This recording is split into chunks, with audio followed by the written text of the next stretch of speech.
Bien, comenzamos entonces.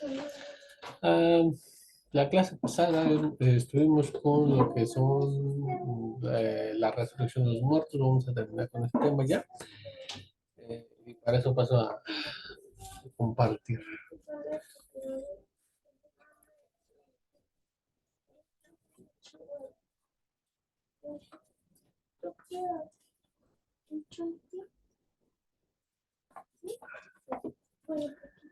Muy bien.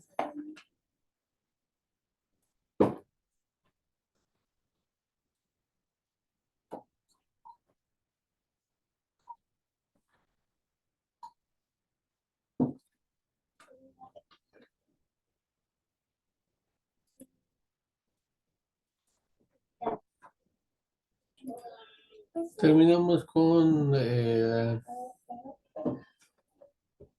lo que era el libro de Daniel. Vamos a algunas pruebas más. Tenemos digamos, una cita extra, ¿sale? Y esta es Job, capítulo 3 versículo 3 en el cual dice, Ki ata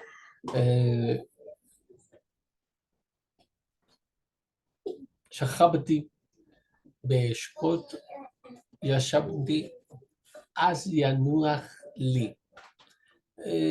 Porque ahora yo ya sería tranquilo, dormiría y entonces tendría descanso. Bueno, estábamos estudiando acerca de lo que los sabios decían sobre la resurrección, pero también nos dimos a la tarea de presentarles aquí algunas otras cuestiones más. Y nuestro autor quiere, para finalizar, dar un argumento más, ¿no? A ver, y este es en,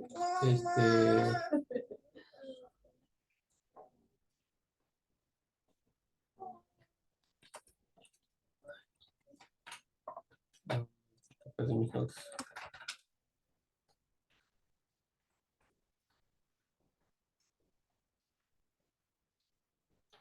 Sí, dice Job 3:13. ¿Y por qué se puede aumentar las citas que vimos, los argumentos que se dieron? Podemos ir a más. Estos son algunos, creo que muy claros, algunos no tanto, es cierto, pero bueno, ahí están. Podemos aumentarlo. eh, y para prueba de que se puede aumentar está esta cita.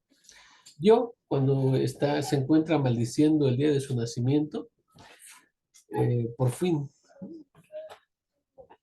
en su discurso, al mostrar su dolor, dice esto, lo que acabamos de leer aquí, que dice, porque ahora yo ya sería tranquilo, dormiría y entonces tendría descanso. Todos los sufrimientos que le sobrevinieron, él llama a la muerte a acostarse y estar dormido, porque dice, si lo vemos, dice, porque ahora yo ya sería tranquilo, o sea, ya quiero estar ahí, dormiría, se refiere a la muerte, y dice, y entonces obtendría descanso, lo cual ciertamente no se entiende sobre el alma, porque ya no duerme, ni cesan sus acciones después de la muerte del cuerpo. Entonces, este, cuando sucede la muerte está libre de la materia, pero aún en vigilia ejercita sus propias y verdaderas acciones. El alma no necesita el descanso de cada noche, bueno, como el cuerpo lo necesita. Otros detalles, lo de ascender, estudiar en la yeshiva celestial, eso lo vamos a dejar de momento a un ladito. Luego es necesario que la parte de dormir, se entienda del cuerpo. cuya muerte para él se le llama descanso, y con mucha razón, porque así mismo como cuando está dormido y despierta, así el cuerpo, después de algún tiempo, despertará o se levantará. Y esto es en la resurrección de los muertos. Ajá.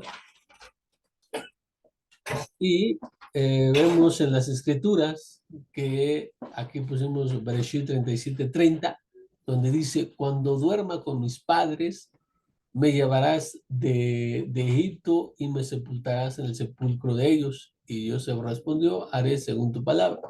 Está pidiendo Jacob, el patriarca, que al final de sus días, cuando él dice así, cuando yo duerma con mis padres, dormir, entonces es morir y ser enterrado, dice, dormir con mis padres. Antes la costumbre era tener este, una tumba familiar común. ¿Ah? Y de hecho, después de ser enterrado y que el proceso natural de descomposición del cuerpo y todo, al final los huesos fueran removidos y puestos en una... Eso hay pruebas, ¿no? En las escrituras también, no vamos a ir para allá, en las costumbres fúnebres y de entierro, pero existe. Entonces, dormir con los padres significa morir y es esta parte de dormir es referencia a la muerte de los justos. ¿Ah? Y aquí es donde encontramos una prueba en Bereshit 47:30, es Jacob vino el que está hablando. En Primera de Reyes 2:10 es David y dice la culminación del libro a, a manera de alabanza de David, dice, y durmió David con sus padres y se fue sepultado en la ciudad de David. David muere y es sepultado. Ajá. Entonces, y durmió, que significa morir del justo.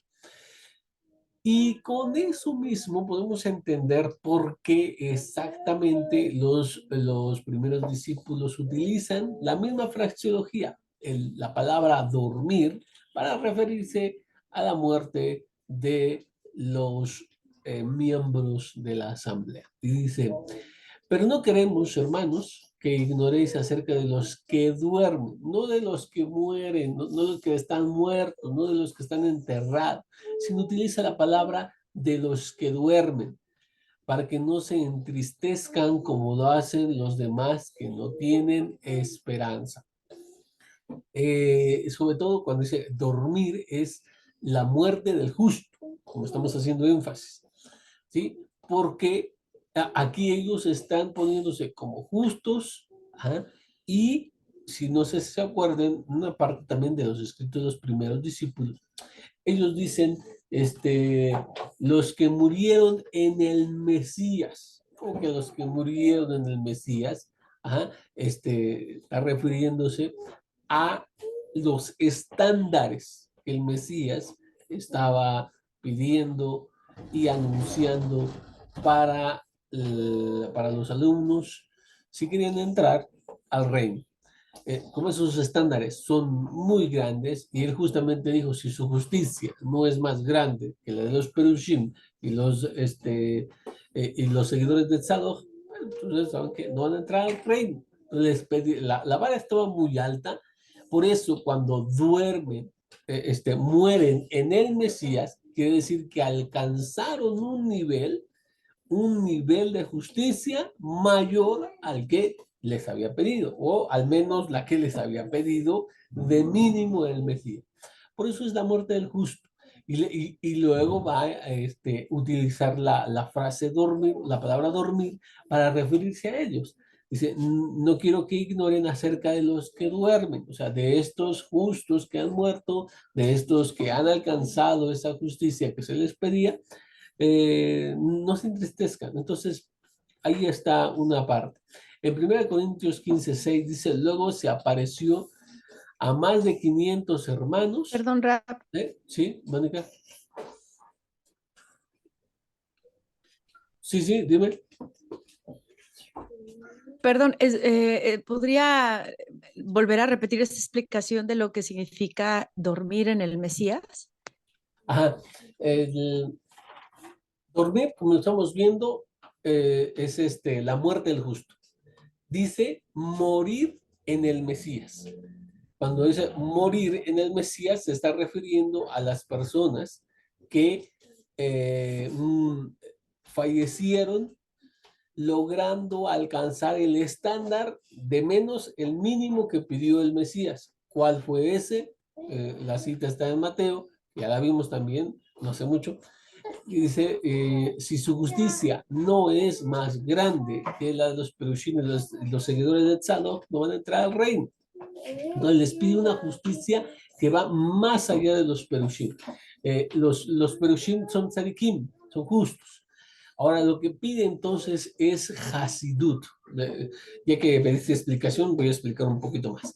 La Hasidut es ir más allá de las obligaciones. Un piadoso es una persona que no solamente es más elevado que un justo, un tzadik. El tzadik es el justo, es aquel que cumple los requerimientos establecidos por la Torá, y lo que emana de ella. Pero el que es hasid, el que es piadoso, va mucho más allá de la letra de la ley. Un ejemplo. Tenemos obligación de hacer tefilá. Está muy claro. Ahí dice el Rambam, dice que lo que se dice, servir el servicio del corazón, del que habla la Torah, según el Rambam, en su libro de las mitzvot, dice, esto es tefilá. O sea, es una obligación de oraita el hacer tefilá. Ok, ya está. Son tres rezos. ¿Qué hacían los Hasidim? Los Hasidim se preparaban una hora antes de la tefilá, con ciertas meditaciones, con reflexiones, interiorización, alabanza y todo. O sea, hacían algo más allá de lo que pide la Torah. Por eso es Hasidut, o sea, es un nivel de ahí. Entonces, volvemos. El Mesías pedía Hasidut, ir más allá de lo que te pide la letra de la ley. La letra de la ley te dijo, como él mismo dijo, hey, la Torah dice, no cometerás adulterio. ¿Y qué les digo yo? El que vea a una mujer y la desea en su corazón, ya adulteró en su corazón. Está pidiendo más de lo que la ley. O sea, la Torah solamente nos está pidiendo, literalmente, no unirse, sexualmente con alguien que no sea el esposo o la esposa. Pero la Hashidut que pide el Mesías es, dice, mucho más, ni siquiera mires. ¿Ah? Y así, ¿no? Hay varias, eso de que yo les fue dicho, más yo les digo, les fue dicho, más yo les digo, es una parte de lo que está pidiendo. La justicia mayor a la de los fariseos y a los saduceos. Entonces, los que mueren en el Mesías es que mueren cumpliendo los estándares que les pidió el Mesías. Ajá. Y por eso les atribuye la palabra dormir en 1 Tesalonicenses 4:3. Es los que no ignoren, no queremos que hermanos que ignoren acerca de los que duermen, o sea, de los justos que han muerto. ¿Sí? Correcto, pero ¿y entonces cómo se refieren a la muerte de los impíos? No dicen dormir, porque No. dormir dice que es el término para la muerte del justo. Sí, sí, sí, sí. Por ejemplo, en el Salmo tenemos cuando se refiere a la muerte de los justos, perdón, a la muerte de los impíos, en los Salmos, hay también en el Rabeno Yohanan, que dice, el árbol está puesto el hacha está puesto en la raíz del árbol, y porque el que no dé frutos de arrepentimiento será cortado y echado al fuego.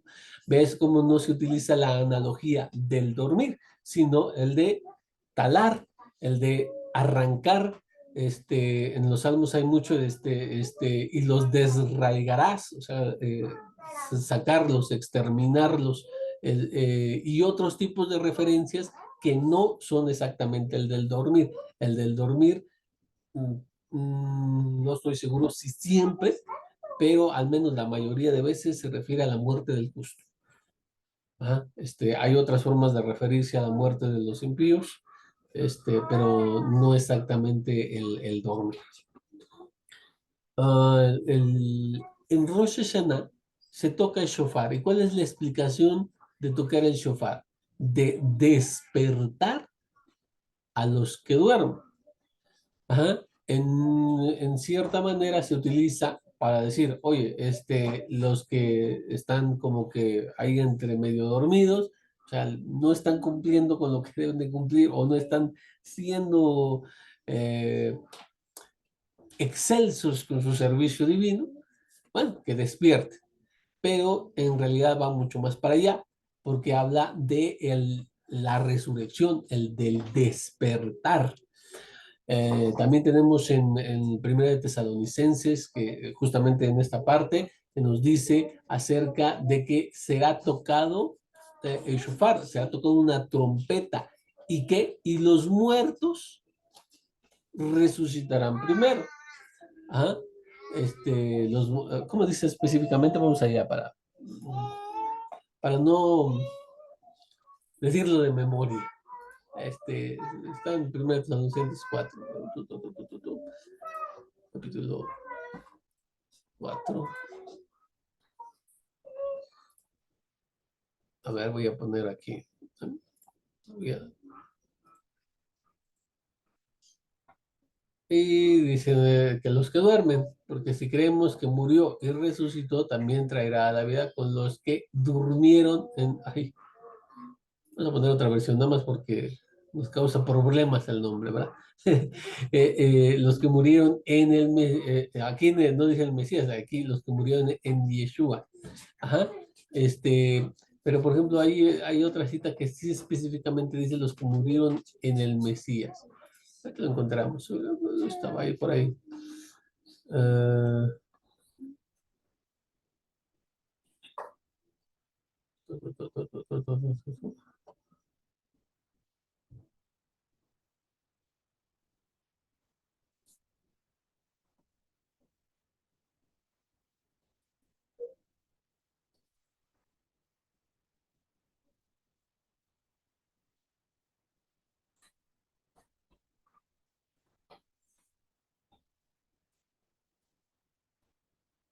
ahí está. En 1 Corintios 15, 18 dice, por tanto, también los que murieron en el Mesías perecieron. Ajá. Los que murieron en el Mesías. Y otras similares. Y aquí dice los que murieron en Yeshua. Nuevamente, dormir, la muerte del justo. Eh, no vamos a adelantarnos en la venida a los que murieron. El mismo Señor, con voz de arcángel y con trompeta, bajará de los cielos y los que murieron en el Mesías resucitarán en primer lugar. ¿Ah? Porque nuevamente es la analogía de la muerte, perdón, de la muerte con el sueño. En el sueño, una persona permanece inerte, no escucha, no ve, no interactúa aquí. ¿Y cuál es la forma de despertar? Una de ellas es con un ruido, con algo que nos despierte, un ruido que nos haga despertar. En este caso, este es el sonido del shofar. ¿Por qué se va a tocar ¿por qué se va a tocar? Para que despierte. Ajá. Al igual que a veces se cae una olla o algo así y bueno, hasta sobresaltamos, ¿no? Mónica, ¿qué pasó? También vamos a hablar acerca de las dos resurrecciones que se hablan, porque aquí dice resucitarán en primer lugar. Sí, pero ¿qué tiene que ver con las resurrecciones de Apocalipsis? Ajá, que si en este tema de la resurrección vamos a hablar de por qué Pablo, o bueno, los apóstoles pensaban que iba a haber una primera resurrección. ¿no? Que primero los del que morían del Mesías. Y luego Apocalipsis habla de una segunda resurrección, exactamente. No creo que lleguemos a tocar eso. Pero bueno, vamos a ver. Lo que pasa es que sí, sí, es una pequeña circunstancia que sí necesitaría explicación. No lo tenemos contemplado, pero vamos a darle un lugar. ¿Qué les parece? Vamos a darle un lugar. Al finalizar, al menos en una clase, vamos a abordar. No sé qué tan profundo lo podamos hacer, pero al menos vamos a tratar de clarificar el, este, Pero el... en el judaísmo como tal se habla de algo así, No, en alguna no, fuente talmúdica o en alguna fuente rabínica. eh, hay algo conectado, pero no tal cual así. Eso parece ser una enseñanza, al menos la he visto nada más en los primeros discípulos. No recuerdo que en algún otro grupo se encuentre específicamente así. Algunos han tratado de decir que sí se podría haber dos resurrecciones en los escritos rabínicos, que para mí es un poquito difícil, pero Como forzado, ¿no?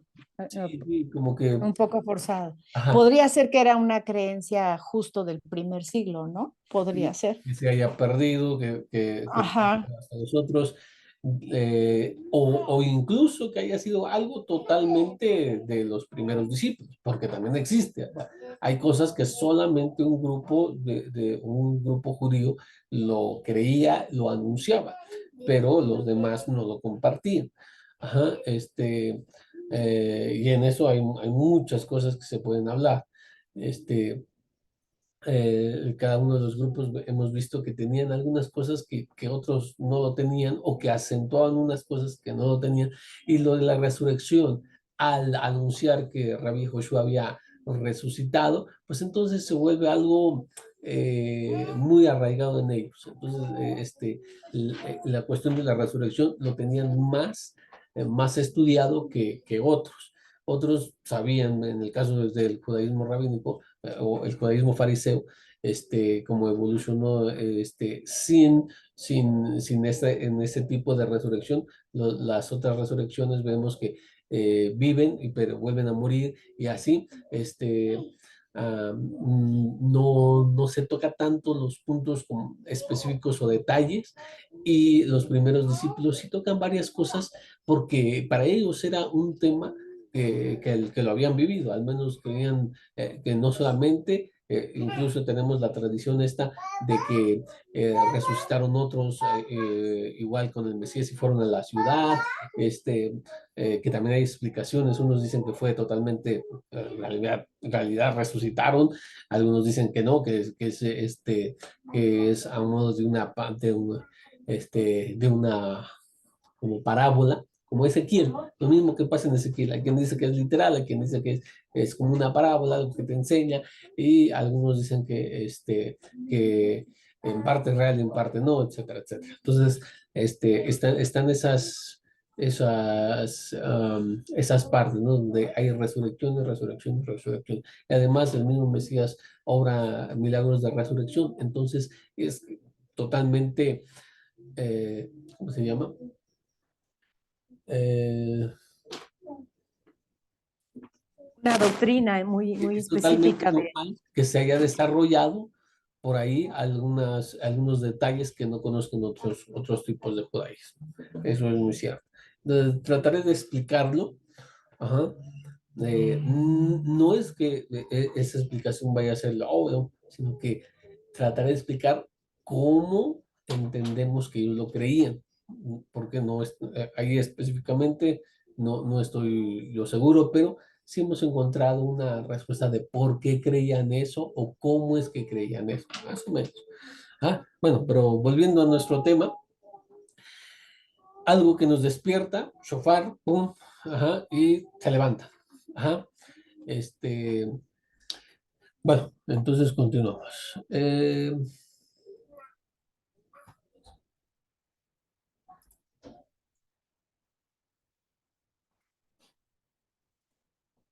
Aquí.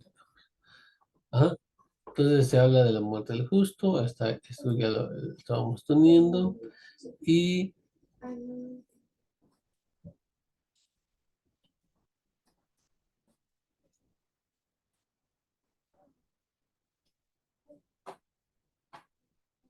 ahora tenemos que hablar algo de eh, un error, un error. Hay un versículo que es muy utilizado por el cristianismo e incluso por algunos discípulos del Mesías, que no habla de resurrección, y este es Job 19:25. Ajá. Dice, Bani Yadati Goali Jai. Yo sé que mi redentor vive, Beajarón ala Farreyacum, y al final se levantará sobre el polvo. Vamos a poner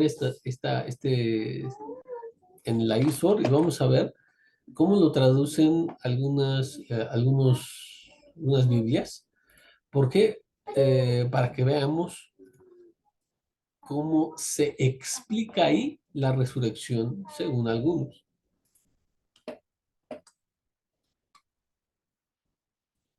Ajá.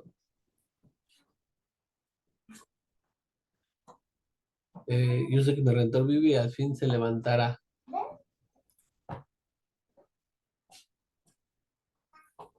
Se erguirá. Ajá. Se levantará sobre el polvo. ¿Sí? Y no habla de la resurrección. ¿Por qué? Vamos a poner nuestra aquí. ¿Sabes qué esta paleta pintaba? Cuando el lobo llegó a mostrar esa paleta. Ciertamente no tiene relación con la resurrección y no hay ningún hombre hebreo que lo entienda y lo explique en ese sentido. O sea, no hay jajamim, no hay comentaristas que lo expliquen en este sentido, porque allí la intención es decir, yo sé que el redentor de mi alma y que me conduce a la felicidad vive y es eterno. Y sé que Él es el último que perderá sobre todos los terrestres. Y es lo mismo que dice Isaías, por ejemplo, cuando dice aquí el Eterno, yo soy el primero y yo soy el último. En Isaías está escrito así. Y puede ser que sea explicado de otra manera, pero no tendrá que ver con la resurrección. Ah, así como por aquel último no se entiende el último día, tampoco se dice en hebreo me levantaré, como lo dice la versión latina, sino aquí vemos que dice Yakum, se levantará en tercera persona, según la verdad de la lengua hebrea, como muchos lo han hecho notar, no dice me levantaré, sino se levantará. Y está hablando de Hashem. Yo sé que mi redentor, el que me da, mi redentor, el que vive, me da felicidad, y él se levantará, pero no en manera física, ¿verdad? Cuando dice levantar, es igual que en otras partes del Tanakh se habla de levantar, como para cuando Hashem va a hacer algo, igual que utilizando la Torah, el idioma de los hombres, levantarse es prepararse para algo, pero no quiere decir la resurrección. Aquí algunos mesiánicos, insisto, han visto que, han visto que, bueno, más bien han querido decir que aquí se trata del Mesías. Ajá. Que el Mesías, como es, según esta perspectiva, es uno y el mismo. Entonces está hablando de Hashem y dice que se levantará. Entonces aquí ven a que tiene que morir y luego resucitar. Pero no es así. Ajá. Entonces no hay ningún judío que lo explique de esa manera. Esta explicación proviene del cristianismo, proviene de tal vez muy buenas intenciones para tratar de demostrar, por ejemplo, la resurrección del Mesías, pero no habla acerca de esto. Y bueno, ya con eso serían todas las pruebas que vamos a dar de la resurrección de la Torá. Ahora, lo siguiente está muy relacionado y es acerca de la inmortalidad del alma. ¿Por qué vamos a hablar de esto? Tal eso vamos a decir aquí un poquito. Para cuando hablamos de resurrección, estamos, sobre todo nos fuimos enfocando en la resurrección del cuerpo. El cuerpo tiene que morir y luego levantarse nuevamente. O teníamos vida, se muere y se vuelve a vivir. Pero la muerte, ¿qué es la muerte? La muerte no es un cese de todo lo que es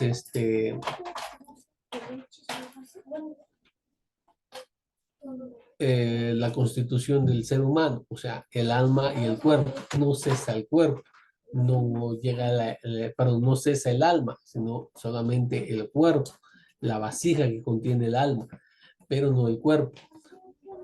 Para haber resurrección, necesariamente tiene que el alma sobrevivir a la muerte del cuerpo. O sea, el alma tiene que ser inmortal para que pueda darse la resurrección.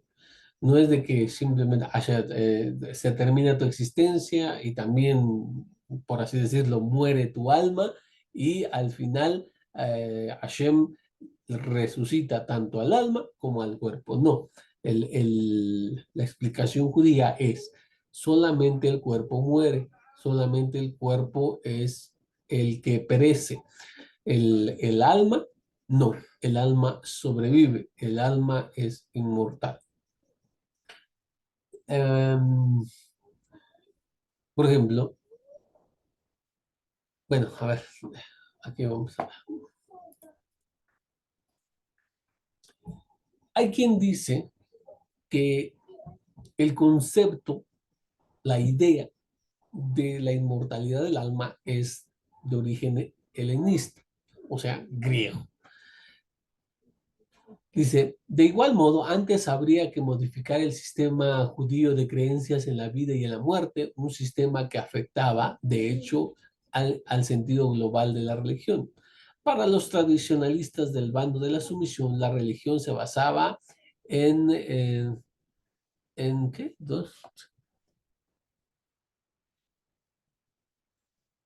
El sacrificio de Dios para que Dios me dé lo que necesito. En cumplir la ley. En este ámbito terrenal era yo sacrifico a Dios, o sea, un animalito en el servicio del templo, y Hashem me va a recompensar con lo que necesito, según esta idea que está exponiendo el autor. Ahorita digo quién es. Aquí y ahora, en esta vida, este es el sentido de las religiones primitivas mayoritarias del Mediterráneo hasta la introducción en Grecia de las religiones mistéricas. Pero los partidos de un Estado judío independiente debían estar dispuestos a morir para lograr su objetivo. Difícilmente obtendrían apoyo de las masas judías en una empresa casi imposible si no creyesen firmemente que Dios les iba a ayudar a lograrlo y que Dios le iba a compensar y premiar, aunque hubiesen muerto en el intento por haber sacrificado su vida en la causa. La creencia de la vida después de la muerte o de la resurrección de los muertos, como se verá a continuación, surgió en Israel en aquella época, en la época helenista. Es el libro de Pedro Jiménez de Aragón Sierra, Qumran y la raíz del pensamiento político judeocristiano. Bueno, no solamente él, todo lo que es el lado académico, ellos están anunciando, enseñando que el pueblo de Israel creía que se acababa todo con la muerte. O sea, la persona vivía y si disfrutaba bien, si no también, y él acababa con la muerte en el Sheol y hasta ahí. Y no había recompensa ni castigo post-mortem. Todos ellos dicen que esto lo adquiere de el mundo griego y como el mundo griego como creía en recompensa y castigo post-mortem, después de la muerte, fue adaptado a la religión de Israel, etcétera, etcétera. Eso yo seguro lo han escuchado, se escucha mucho en personas que tienen esa línea, ¿no? Una línea de las ciencias bíblicas, lado académico. Continúa en algunos lugares de su libro, dice, igualmente en contra de las ideas políticas que pudieran insinuar, este grupo es el más influido por las nuevas ideas religiosas surgidas en Israel a raíz del contacto con el pensamiento helenístico. Una de las nuevas ideas religiosas más importantes para la lucha armada era la creencia en la inmortalidad del alma, como se aprecia con claridad en Primera de Macabeos. Lo dice y lo dice y lo repite y lo repite. Según esta idea, los saduceos son los que conservan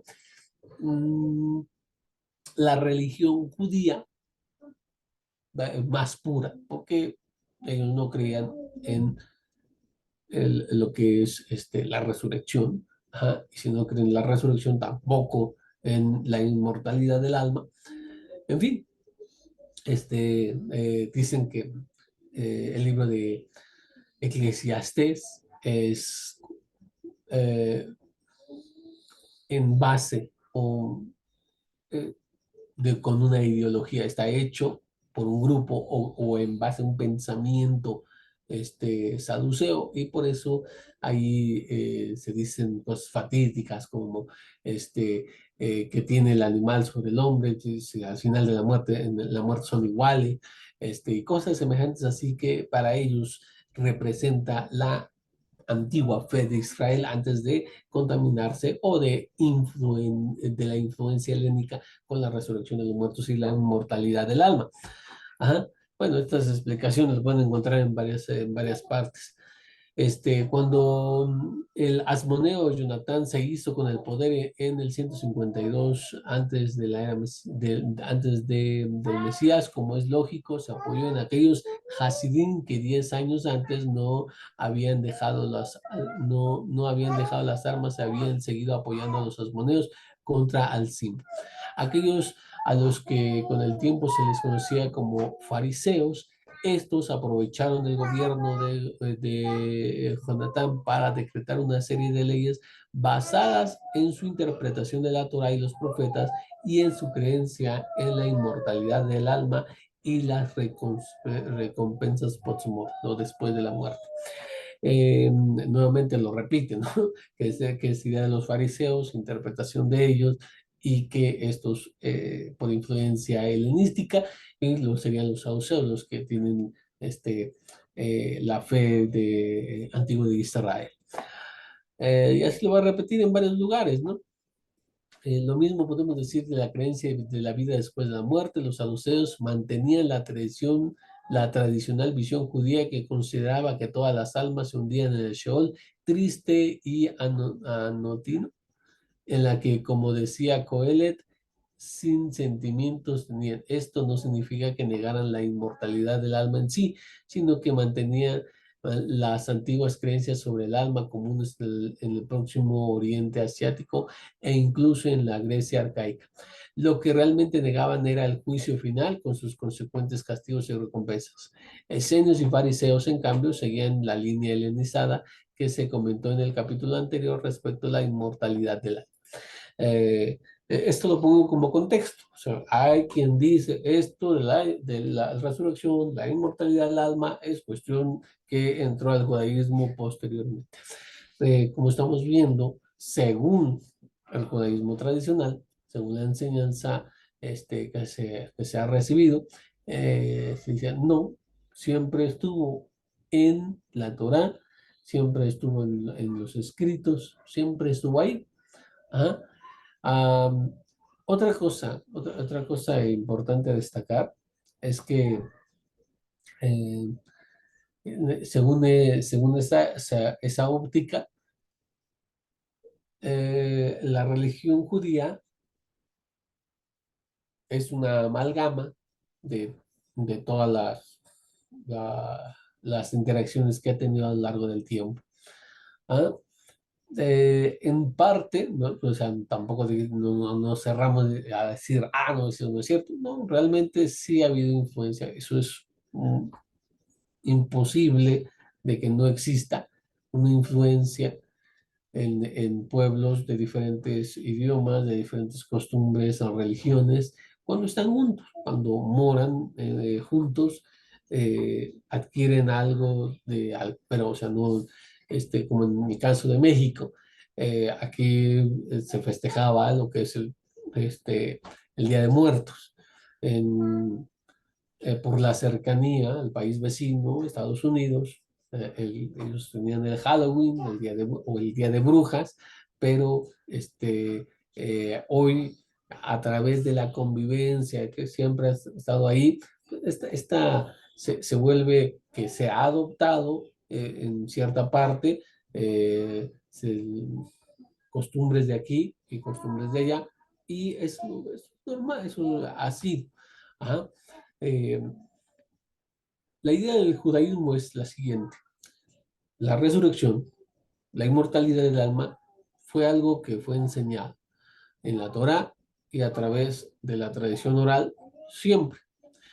Claro que con la interacción con el mundo helenístico, sí, también se adquirió, se pudo algunas cosas, muy cierto, ¿ah? Pero no en su totalidad. O sea, eso ya lo creía el pueblo judío, pero con esto pues se fue, ahí atrajo algunas cosas, como por ejemplo los nombres de algunos demonios que no estaban en la Torá, que todavía no se extendían, y que fueron traídos acá a manera de explicación, y luego se introdujeron. Todo este tipo de ideas es muy común, no solamente en eso, también explicaciones científicas hasta su tiempo. En el Talmud tenemos la idea en ese tiempo científica, de la generación espontánea, que la vida es así, por generación espontánea. ¿Y qué tipo de pruebas daban? Una manzana o una fruta se empieza a podrir, y que como no ves nada, nada más de un momento a otro ves gusanos y dices, ah, se ven gusanos. Si lo dejas más tiempo, se van a hacer otro tipo de vida, ¿no? Por ejemplo, ratones, cucarachas y todo. O sea, eso es lo que se creía científicamente en su tiempo, y lo utilizan los sabios. Así que los sabios también, y los fariseos y todos los otros grupos, van a utilizar explicaciones, nombres y argumentos en cuestión de la inmortalidad, de la resurrección de otros pueblos. Tampoco es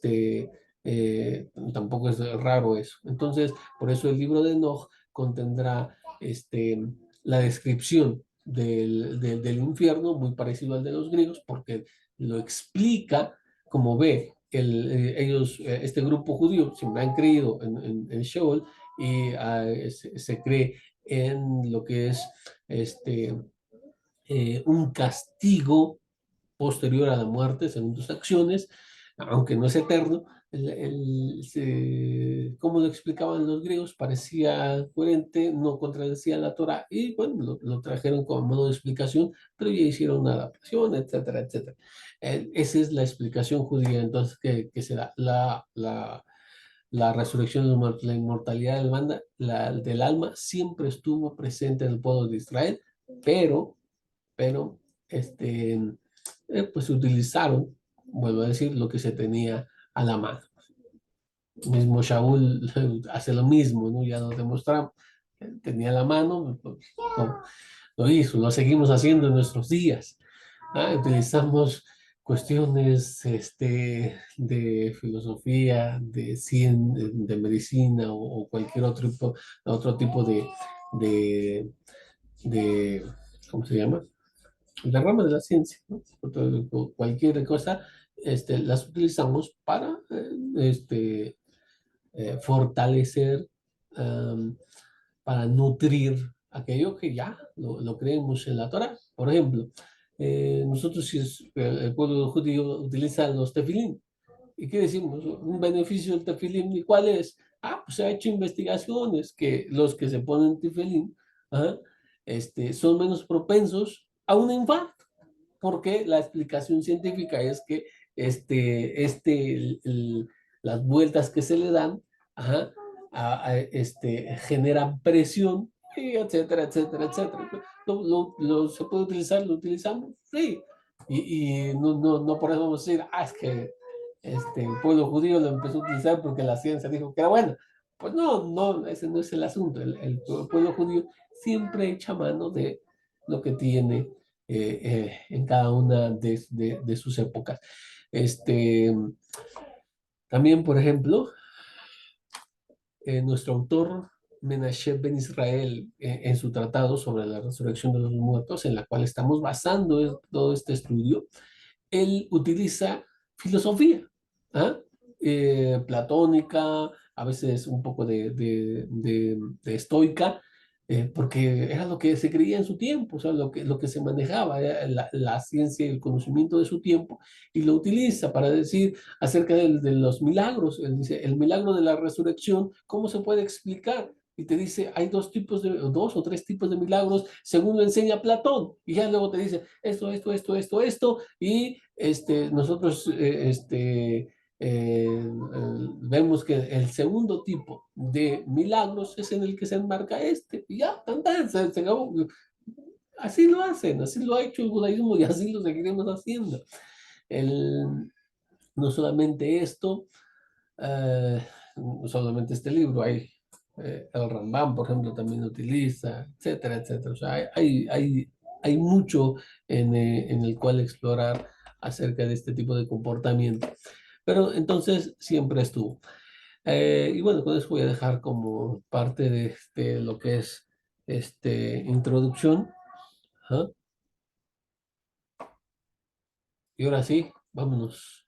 Espero no haberlos aburrido con una parte, pero me pareció importante porque, vaya, hay mucho ahorita lo de las ciencias bíblicas y bueno, por eso lo tocamos. La predisposición que tenemos. Eh, Vamos a hablar acerca de el carbón. No sé si saben cómo se hace el carbón. Hay carbón de mina y hay carbón que se hace quemando madera. Eh, Y dice así, pero aclarando estos matices, la diferencia básica es que si usamos leña, el tiempo que debemos esperar hasta que la madera se convierta en brasas puede llegar de 35 a 40 minutos, siempre dependiendo de la dureza de la madera, del grado de humedad de esta y del grosor de los troncos que usamos.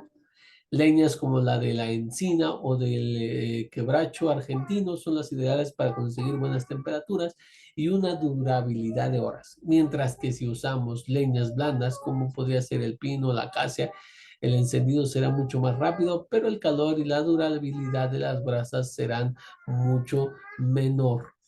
El carbón vegetal, al ya estar carbonizado, su encendido es mucho más rápido y convertirse en brasas de una manera más lenta y rápida dependerá del sistema de encendido que usemos. Si usamos una chimenea o bueno, esta es una explicación que tienen los expertos acerca de lo que son el uso del carbón, de carbón. ¿Ah? Explica las diferencias. Muy común que en tiempos que no había electricidad ni nada parecido, entonces se utilizaba para cocinar, para calentar los tiempos de frío y todo esto, el carbón. Ajá. También, bueno, también la leña, pero el carbón en algunas partes era más utilizado porque era también más fácil prender el carbón que la leña, así como la conocemos. Acá en México se utiliza más la leña en algunas partes, a algunos no les gusta mucho el carbón.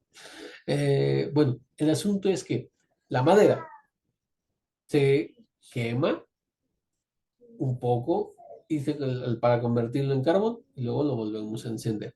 Ajá. ¿Cómo aplica esto?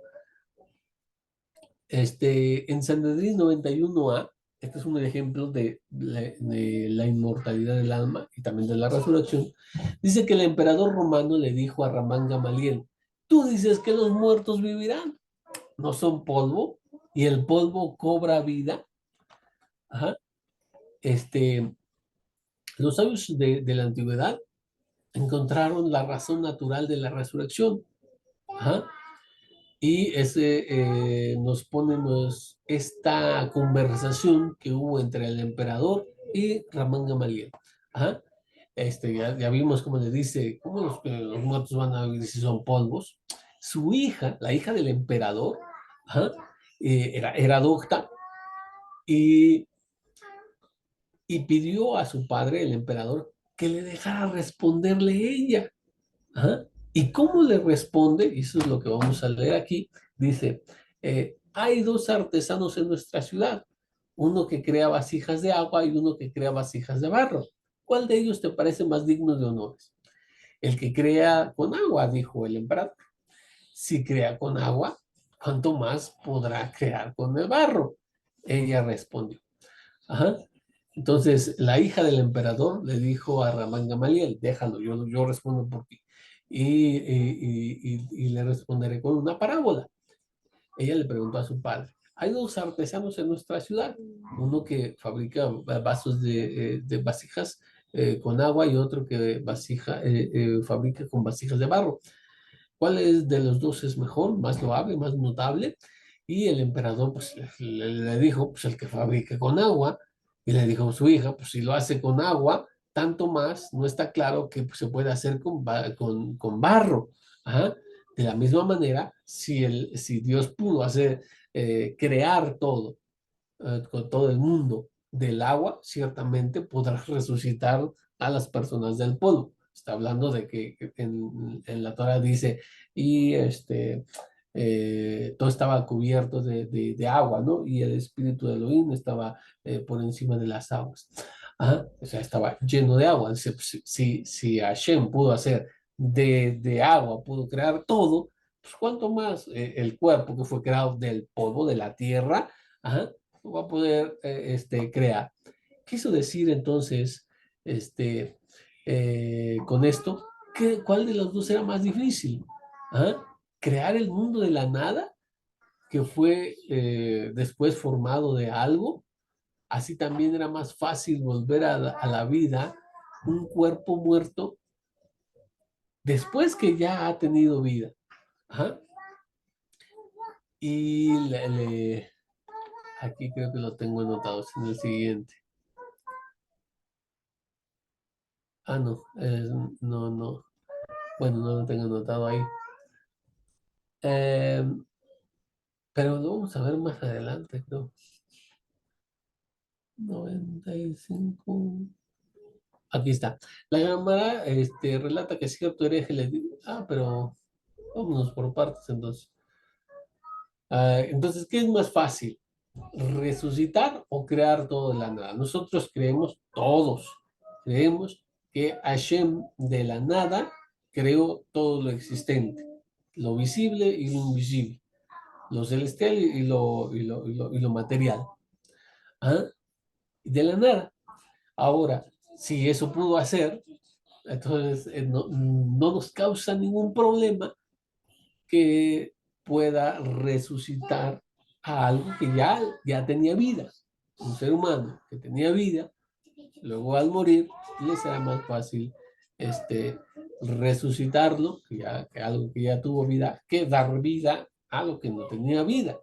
También el caso de Adán. Adán lo forma del polvo de la tierra, ajá, y le sopla aliento de vida y se convierte así en una persona viviente, un alma viviente. Entonces, si eso, que de lo que no tenía vida, le da vida, de algo que tenía vida, le puede dar más fácil vida. ¿Qué es más fácil encender? Una leña, ajá, o un carbón.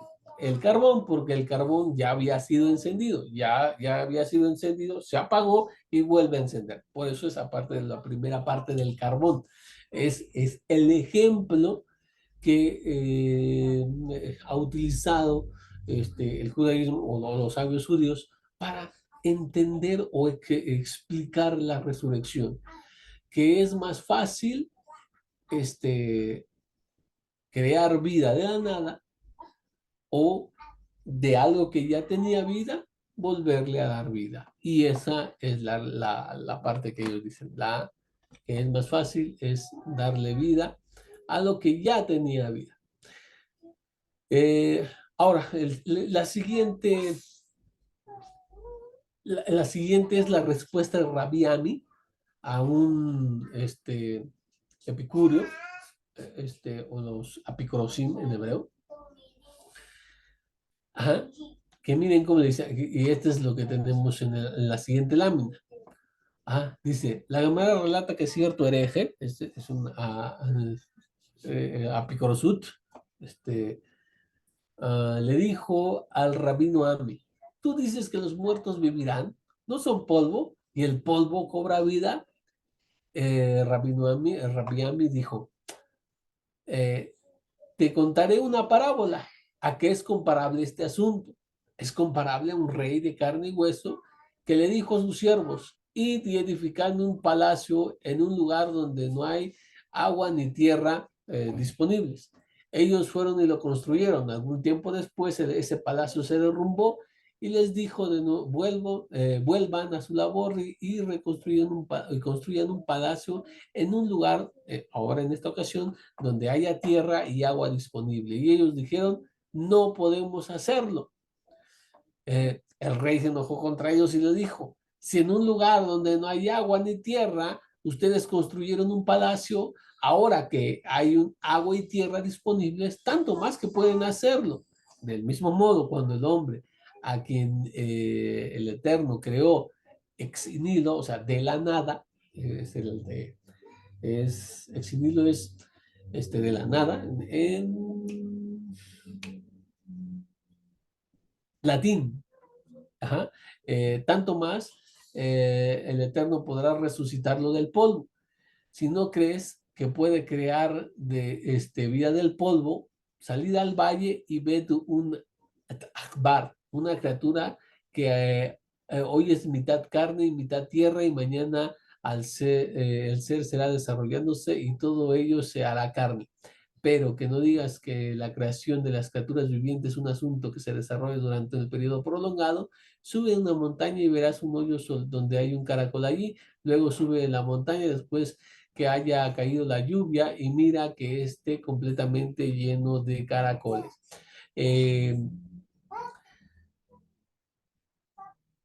Esto es concluyente para el tiempo en el que viven. Repetimos, son hijos de su tiempo. En aquel tiempo dominaba una de las creencias filosóficas griegas en que decían que el mundo siempre ha existido, al igual que la divinidad siempre ha existido. ¿Por qué? Bueno, para ir un poquito, no podemos explicar, todo es filosofía, y bueno, yo soy ducho en filosofía, pero más o menos va la lógica así.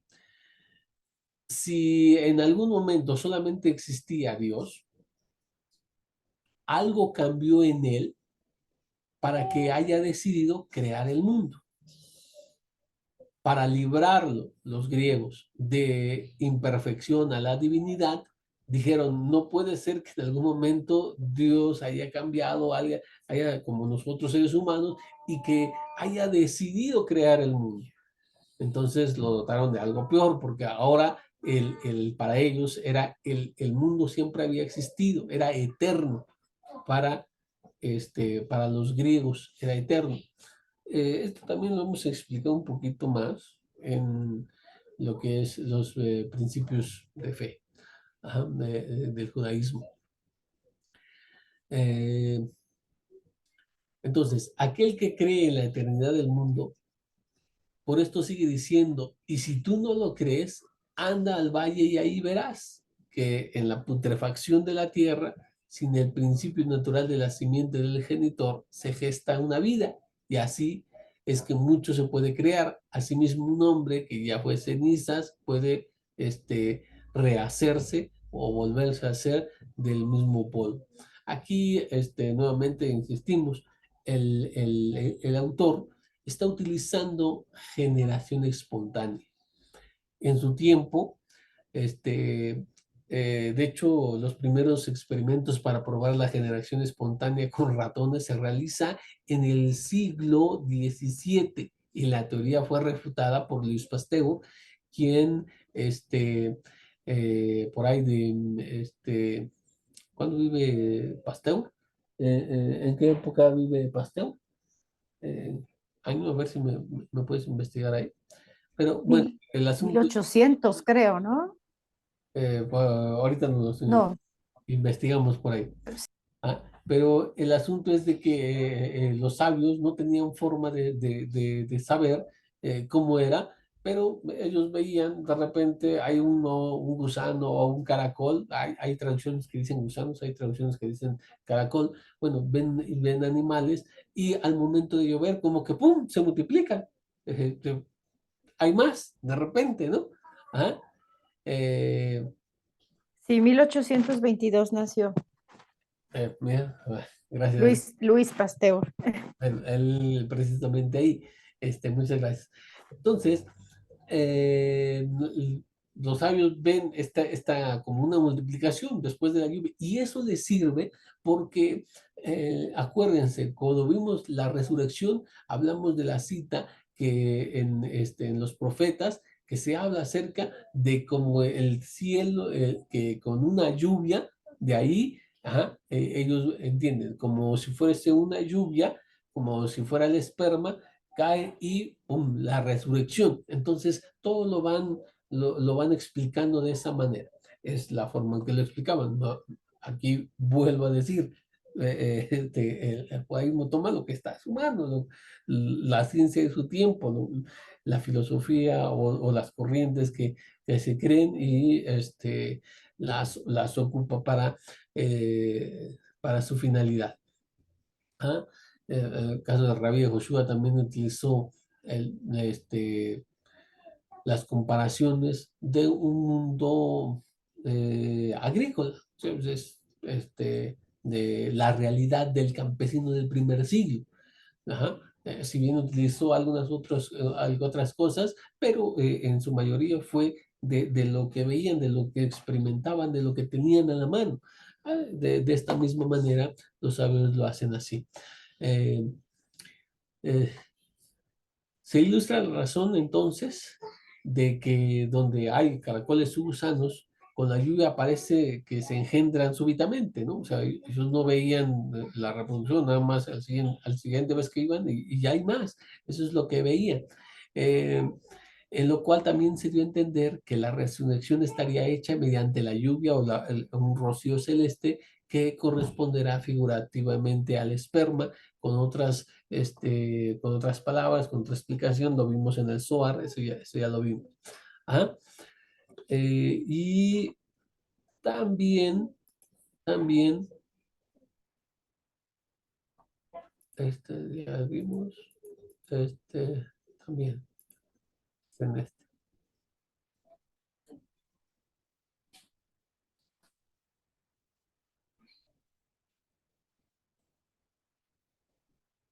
Ahora dice, la Gemara relata que cierto hereje le dijo a Helga ben Pesisá, ay de vosotros los malvados, ¿cómo dicen los muertos resucitarán? El camino del mundo es que los que están vivos mueran. ¿Y cómo pueden decir que los muertos resucitarán? Pero el sabio dijo, ay de ti, bueno, ay de ustedes malvados, ¿cómo dicen los muertos no volverán a la vida? Ajá. Nuevamente aquí alguien que no cree en la resurrección viene y le dice al sabio, le dice, ay de ustedes, ¿no? ¿Cómo dices que los muertos van a resucitar? Si lo vemos todos los días, el camino del mundo es que los que están vivos mueren y no al revés. Tú estás enseñando cosa errada porque ahora me dices que el que muere va a resucitar, o sea, va a volver a vivir. Eso no lo vemos, eso no está, el camino del mundo no está a tu favor, ese es su argumento. Pero entonces viene Jajam y dice, si viven los que no existían, no es tanto más razonable que vivan los que vivían. Está hablando de Adán, o sea, si llegó a vivir el que no existía, esto es Adán, lo forma, ajá, no es más razonable que los que ya vivieron revivan los que ya tenían vida.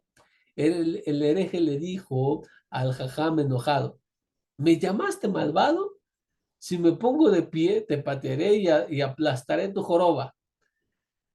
Como el jajam era un hombre jorobado, él le dijo jocosamente, o sea, fíjense cómo se maneja este jajam, si lo haces serás llamado médico y experto y recibirás un alto salario por tus servicios. O sea, no se inmutó por, por lo que le dijo, te voy a patear, te, eh, aquí como dice, y te aplastaré la joroba. Y en cambio le dijo, bueno, si me quitas la joroba, pum, qué mejor, ¿no? Serás llamado médico experto, tú sí puedes quitar las jorobas. Bueno, no lo quise quitar, pero bueno, ahí está, es la parte.